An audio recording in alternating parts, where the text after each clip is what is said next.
Hi viewers, welcome to our channel. ప్రస్తుతం మనతో పాటు సీనియర్ జర్నలిస్ట్ దాము బాలా సార్ వారితో మాట్లాడదాం. నమస్కారం సార్. నమస్తే. సార్, ఏపీ ఎలక్షన్ ఫలితాల తర్వాత జనసేన పార్టీ ఉండదు అనే ఒక వార్త హల్చల్ చేస్తుంది సార్. అంటే ఎగ్జిట్ పోల్స్ వచ్చేసాయి, దీనికి సంబంధించినవి. పవన్ కళ్యాణ్ గారు జనసేన పార్టీకి 4-5 సీట్ల కంటే ఎక్కువగా రావు అని అంటున్నారు. మరి ఈ వార్తలు నిజమెంతుంది? పవన్ కళ్యాణ్ పరిస్థితి ఏంటంటారు సార్ ఎలక్షన్స్ తర్వాత? అంటే పవన్ కళ్యాణ్కి సంబంధించి రెండు ఎక్స్ట్రీమ్స్ కనిపిస్తాయి. ఒకటేమో పవన్ కళ్యాణ్ ఆంధ్రప్రదేశ్ ముఖ్యమంత్రి అని బోర్డులు పెట్టి ఇంకా వాళ్ళు జనసేన బ్యాచ్ దాన్ని వైరల్ చేస్తున్నారు. అంటే వాళ్ళ నెరేటివ్ ఏంటంటే ఇది ఎవరికి కూడా పూర్తి మెజార్టీ రాదు. చంద్రబాబు 144 అసెంబ్లీకి పోటీ చేశాడు, ఆయనకి కంప్లీట్గా మెజార్టీ 88 మ్యాజిక్ నెంబరు, అది రాదు. కాబట్టి బీజేపీ మీద జనసేన మీద ఆయన ఆధారపడాలి. ఆధారపడినప్పుడు ఒక టర్మ్ అంటే 2.5 సంవత్సరం సీఎంగా పవన్ కళ్యాణ్ని పెడతారు అని ఒక వెర్షను. రెండో వెర్షను అసలు పవన్ కళ్యాణ్ని 5 years పెడతారు, ఈయన కేంద్రానికి వెళ్ళిపోతాడు. కేంద్రంలో ఎన్డీఏ కన్వీనర్గా చేసి చంద్రబాబుని కేంద్రంలో యూజ్ చేసుకుంటారు. ఆయనకు అవసరమైతే కేంద్ర మంత్రిగా కూడా ఇస్తారు. అక్కడి నుంచి ఆయన ఎన్డీఏలో కీలకమైన నాయకుడైపోయి దేశవ్యాప్తంగా ఎన్డీఏని విస్తరించడానికి చంద్రబాబు సేవల్ని బీజేపీ ఉపయోగించుకుంటుంది అనేది వీళ్ళ వెర్షన్. కానీ అది కొద్దిగా బిలీవబుల్గా లేదు. ఎందుకంటే నిజంగా అలాంటిది జరిగినప్పుడు చంద్రబాబే ముఖ్యమంత్రిగా ఉంటాడు, ఆయనకి వాళ్ళకి ఏమన్నా ఆఫర్ చేస్తారేమో. కానీ ఎందుకంటే మేజర్ ఫిగర్ ఎవరికి ఉంటుంది? చంద్రబాబుకే ఉంటుంది. 144-88 రాకపోయినా కనీసం సగం ఉన్న చంద్రబాబుకి వస్తుంది కదా. సో సగం వరస్ట్ అంటే సగం వచ్చినా కూడా చంద్రబాబే చక్రం తిప్పగలుగుతాడు. రెండోది, ఈయన ఎన్డీఏ కూటమిలో కన్వీనర్, ఇవన్నీ కూడా వాళ్ళు బీజేపీ వాళ్ళు అంత ఈజీగా చంద్రబాబుని తీసుకుని వెళ్ళి నెత్తిన పెట్టుకోరు. వాళ్ళు డీల్ చేయలేని పార్టీ ఏది లేదు ఇండియాలో. చంద్రబాబు అవసరం వాళ్ళకేం లేదు. ఇండియాలో ఉన్న ప్రతి పార్టీని వాళ్ళు డీల్ చేసుకోగలరు. ఆల్రెడీ వాళ్ళకి నయాన భయాన డీల్ చేయడం అనేది చేత అయిపోయింది. కాబట్టి వాళ్ళకి ఇవాళ చంద్రబాబు వెళ్ళి చక్రం తిప్పే పరిస్థితి లేదు. ఆయన ఎప్పుడూ ఇదొక 10 అదొక 20 ఏళ్లకు ముందు ఆయన చక్రం తిప్పాడు, కానీ 20 ఏళ్ళ నుంచి ఆయన ఏం చక్రాలు తిప్పట్లేదు. కాబట్టి లేదు. రెండోది, చంద్రబాబు కూడా అట్లా వెళ్ళడానికి ఆయన కూడా రెడీగా లేడు. ఎందుకంటే చంద్రబాబుకి సీఎం కావాలని విపరీతంగా కోరిక ఉంది. సో లేకపోతే ఎందుకు ఇంత ఈ వయసులో కష్టపడతాడు ఆయన? నీకు సీఎం లేదంటే ఆయన కష్టపడి ఉండడు. సీఎం కంపల్సరీ అవ్వాలి. అట్లాగే చంద్రబాబు సామాజిక వర్గం కావచ్చు, ఇంకొన్ని వర్గాలు కావచ్చు, చంద్రబాబుని సీఎం చేయాలని పట్టుదలతోనే ఇంత వర్క్ చేశాయి. సో ఇప్పుడు వాళ్ళు ఎందుకు వదులుకుంటారు? అదొకటి. రెండవది ఏంటంటే, లోకేష్ని నెక్స్ట్ సీఎంగా చేయాలంటే చంద్రబాబు ఇక్కడ ఉండాలి. సో లోకేష్ని లోపల ఎస్టాబ్లిష్ చేయాలి, సీఎం క్యాండిడేట్గా ప్రొజెక్ట్ చేయాలి. ఇవన్నీ చంద్రబాబుకు ముందున్న కర్తవ్యాలు. ఈ నెక్స్ట్ వచ్చే 5 ఏళ్లలో ఇవన్నీ చేయాలి. కాబట్టి చంద్రబాబు ఇక్కడ వదిలేసి వెళ్ళేది లేదు, అది జరగదు. సో రెండవ ఎక్స్ట్రీమ్ ఏంటంటే, అసలు పవన్ కళ్యాణ్ పార్టీనే ఇంకా పనికి రాకుండా పోతుంది, పవన్ కళ్యాణే ఇంకా అవుట్డేట్ అయిపోతాడు అని. దీనికి సంబంధించి చెప్తున్నది ఏమంటే, ఎగ్జిట్ పోల్స్ బయటకు వచ్చాయి. ఎగ్జిట్ పోల్స్లో పవన్ కళ్యాణ్ నిలబడిన వాళ్ళ జనసేన కంటెస్ట్ చేసిన 21 సీట్లలో 4-5 కూడా పవన్ కళ్యాణ్కి రావు. 4-5 కూడా రాకపోతే అంటే మినిమం 5 రావాలి. అంటే గుర్తింపు పార్టీగా రావాలంటే కొన్ని కండిషన్లు ఉన్నాయి. ఒకటి వచ్చి ఏంటంటే 6% ఓట్ల షేరు ప్లస్ 2 ఎమ్మెల్యేలు గెలిస్తే గుర్తింపు వస్తుంది.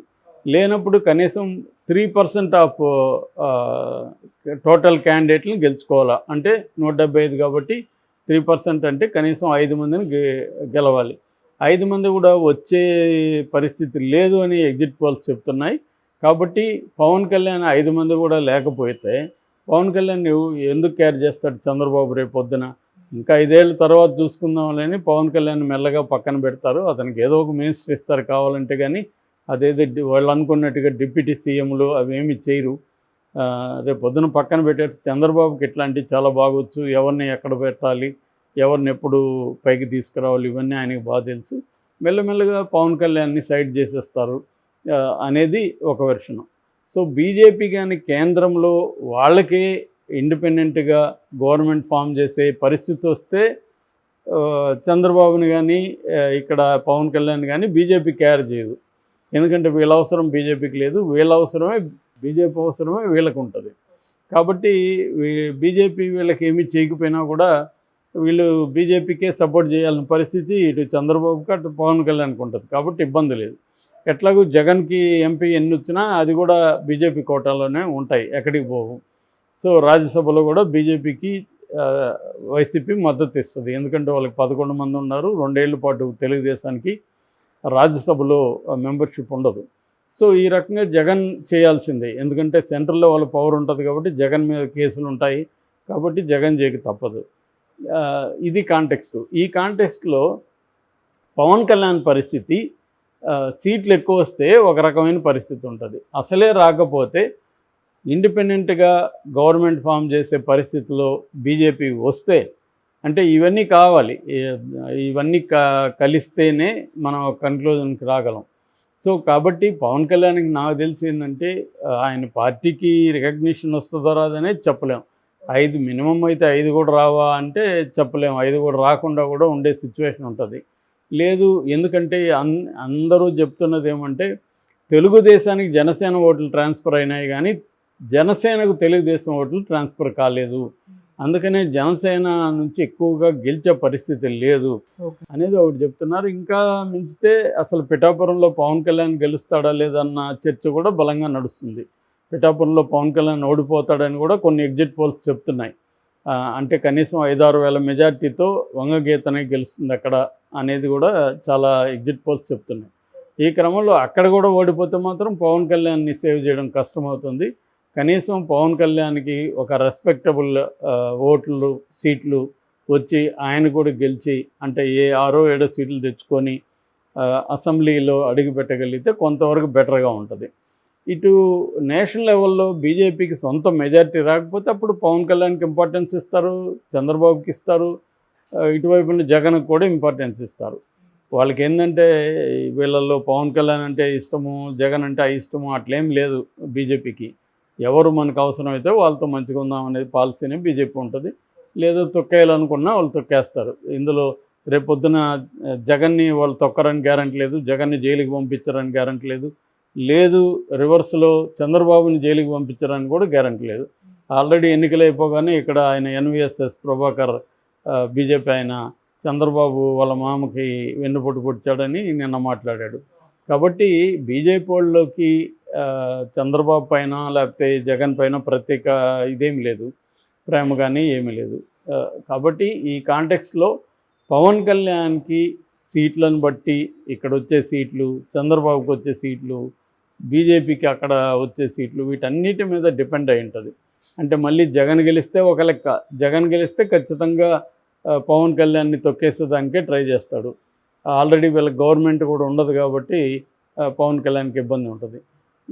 సో వరస్ట్ అంటే ఇంకొక లెక్క ఏం చెప్తున్నారంటే పవన్ కళ్యాణ్ కేంద్రం తీసుకెళ్తుంది, కేంద్రం అతన్ని రాజ్యసభ సభ్యుడు ఏదో చేసి అతనికి కనీసం ఒక స్టేట్ మినిస్టర్గా ఇస్తారు, మినిస్టర్ ఆఫ్ అదే అంటే అసిస్టెంట్గా ఇస్తారు అనేది ఒక లెక్క మాట్లాడుతున్నారు. సో ఇన్ని పాసిబిలిటీస్ అయితే ఉన్నాయి. సో ఇందులో ఏది సాధ్యమవుతుంది అనేది మనం ఇప్పుడు చెప్పలేము. అట్లీస్ట్ ఎగ్జిట్ ఫలితాలు 1వ తేదీ వస్తాయి కాబట్టి అవి కొంతవరకు ఒక 70-80% దానిని మనం రిలే అవ్వచ్చు. అది కూడా ఒక 6-7 ఎగ్జిట్ ఫలితాలని పెట్టుకొని కంపేర్ చేసుకుంటే మనకు ఒక ఐడియా వస్తుంది. అయితే ఇప్పుడు వినిపిస్తున్న మాట అయితే ఈ మధ్య ఎందుకనో బలంగా పవన్ కళ్యాణ్కి యాంటీగా పోస్టులు వస్తున్నాయి. ఎందుకంటే జనసైనికులు కానీ పవన్ కళ్యాణ్ వైపు నుంచి కానీ సైలెన్స్ ఉంది. పవన్ కళ్యాణ్ ఎక్కడికి పోయాడు అనేది ఎవరికి కూడా ఇన్ఫర్మేషన్ లేదు. అప్పుడప్పుడు 1-2 ప్రెస్ నోట్లు మాత్రం వచ్చాయి. అదర్వైజ్ ఆయన ఎక్కడ ఉన్నాడు ఏమని లేదు. చంద్రబాబు అయితే ఈరోజు వచ్చేసాడు. 31కి జగన్ కూడా వచ్చేస్తున్నాడు. మరి పవన్ కళ్యాణ్ ఎప్పుడు వస్తాడు, మళ్ళీ ఆయన వైపు నుంచి హడావుడి ఎప్పుడు స్టార్ట్ అవుతుంది అనేది చూడాలి. ఏదేమైనా చంద్రబాబు ఒకవేళ ఇక్కడ కూటమి గెలిచి చంద్రబాబుకి కంఫర్టబుల్గా తెలుగుదేశమే గవర్నమెంట్ ఫామ్ చేస్తే మాత్రం పవన్ కళ్యాణ్కి ఉన్న రెస్పెక్ట్ తగ్గిపోతుంది, ఇప్పుడున్నంత ఉండదు. ఎందుకంటే లోకేష్ డామినేట్ చేస్తాడు గవర్నమెంట్లో, లోకేష్ సకల శాఖ మంత్రిగా ఉంటాడు. సో ఎందుకంటే గతంలో కూడా అలాగే పనిచేస్తాడు, ఇప్పుడు ఇంకా కొంత ఎక్కువ ఉండే అవకాశం ఉంది. సో అప్పుడు ఆ మేరకు పవన్ కళ్యాణ్కి ఇంపార్టెన్స్ తగ్గుతుంది. ఒకవేళ చంద్రబాబు గవర్నమెంట్ ఆయన ఇండిపెండెంట్ ఫామ్ చేయలేక వీళ్ళు హెల్ప్ తీసుకుంటే ఖచ్చితంగా పవన్ కళ్యాణ్కి ఇంపార్టెన్స్ ఉంటుంది. ఇవేవి లేకుండా కూటమి పడిపోతే ఇంకా కష్టాలే ఉంటాయి పవన్ కళ్యాణ్.